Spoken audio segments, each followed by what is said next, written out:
Hello বন্ধুরা, কেমন আছো সবাই? আশা করি ভালো আছো। আজকে চলে এলাম নতুন একটা ভিডিও নিয়ে। আজকে একটু চিকেন তান্দুরি করব। তার জন্যে দেখো নিয়ে নিয়েছি আদা বাটা, রসুন বাটা, তার মধ্যে দিয়ে দিলাম টক দই,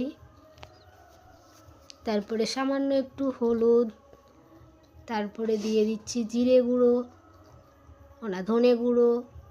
সমস্ত কিছু ভালো করে মিশিয়ে নিতে হবে। তার মধ্যে দিয়ে দেব সামান্য একটু গরম মশলা গুঁড়ো। সমস্ত কিছু ভালো করে মাখিয়ে নিতে হবে। তারপরে মাখানো হয়ে গেলে তারপরে দিতে হবে একটু কাশ্মীরি লঙ্কার গুঁড়ো। কাশ্মীরি লঙ্কার গুঁড়োটা মানে রঙটা আসার জন্য দিতে হবে, যাতে একটু লাল লাল হয়, তাহলে দেখতে ভালো লাগবে। আর তারপরে দিয়ে দিতে হবে একটু চাট মশলা। চাট মশলাটা সামান্য পরিমাণে দিতে হবে, খুব বেশি দেওয়া যাবে না।